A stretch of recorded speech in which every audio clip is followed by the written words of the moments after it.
During today's episode, we are going to talk about the role of godparents. Did you have godparents when you grew up? Being asked to be a godparent is a great honor. The obligations and expectations of godparents vary from culture to culture and from family to family. You could play anything from an honorary role to an integral part of the child's spiritual upbringing. But in general, a godparent's role is to stay connected with the child in some manner throughout his or her life. Generally, a girl will have a woman's godmother and a boy will have a godfather. But this is not necessarily always the case. Some godparents come in sets where a couple will act as godparents to a child. What is the history of godparenting? What is its purpose? We can find some of that information in the history of the Catholic Church. As you may know, Catholic Christians and other Christian denominations that have liturgical heritage, they seek to have their children baptized very young, usually after the child is about 40 days old. The purpose of child baptism, too, is the regeneration of the individual. For sin is not just a set of wrong acts, but a condition which besets human beings from the very moment of birth. For this reason, children, too, are stained by the ancestral sin of Adam and Eve and need the enlightenment of the mystery of baptism.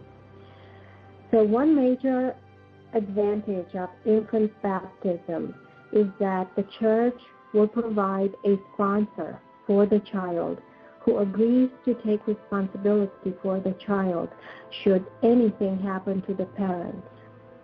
To sponsor a child at baptism means that should the child be left an orphan, the sponsor or godparent would be expected to take the child into his home and raise him to adulthood. This will ensure that the child doesn't end up in an orphanage or homeless.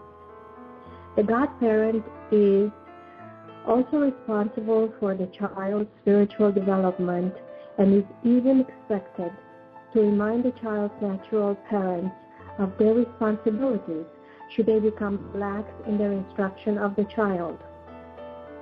The responsibilities of a godparent are awesome and demanding. A sponsor must, therefore, be a sober Christian and an upright person. And this is the origin of godparenting. And those of you that have had godparents are probably thankful for their presence in your life. They can really make a big difference. You get extra presents. You get treated to their house, to special occasions. They help you make more friends. They ensure that your parents stay good. And essentially, they're like a guide to you through your formative years to make sure that you're okay and that you make it to adulthood in a reasonably good state of being. If you're asked to be a godparent, what does that mean?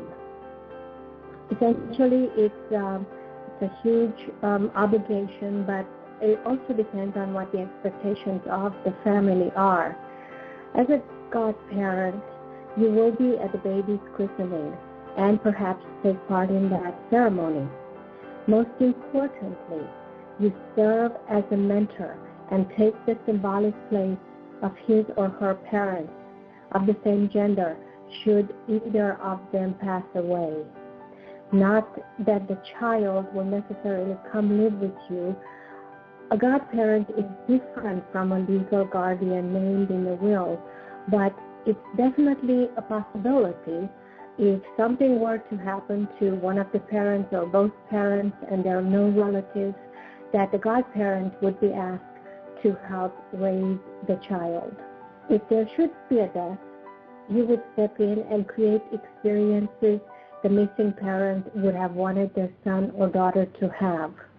Things like fishing with a boy and teaching him to tie a tie, going with a young lady to pick out her prom dress, and walking a bride down the aisle in the place of her late father are some of the heart gifts to give to your godchild. Presents are also part of the equation, but they don't have to be expensive or given at every occasion. You should definitely send a Christmas and birthday card yearly. I know a set of godparents who would buy U.S. Treasury bonds for their godchild. They're very inexpensive, and at maturity, they're worth their face value. So maybe a $50 U.S. Treasury bond would cost $3 today, and if the godchild keeps that until maturity, it's worth $50. The gift that keeps on giving. So you should send a Christmas and birthday card yearly, each with a handwritten note or letter. If your budget allows, you can also send gifts that are substantial. If you are asked to be a godparent and you're not inclined to do so, then it's important that you tell the parents when they ask you that you do not want this responsibility. And if you're concerned about what the responsibility is, it might be a good idea to go ahead and also discuss that with their parents. It's a big honor, and it is up to you if you want to accept it or not. But with the honor also comes a great responsibility and a great benefit that you could be placing upon a child. If the parents expect more than you're able to give as a godparent, explain to them that the duties of godparenting are too much for you. It is better to disappoint the parents to be before the baby arrives than after the 21st year of the child's life when you have essentially been absent as a godparent. So if you are asked to be a godparent, remember that it's a long-term commitment.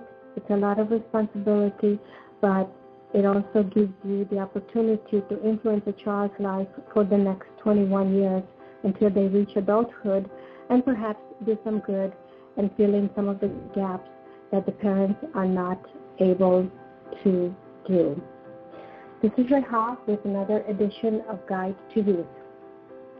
Please join me every Sunday at this time and at this place for another informative subject that impacts your teenage years.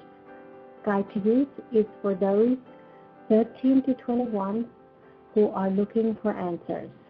Thank you, and until next time, be good.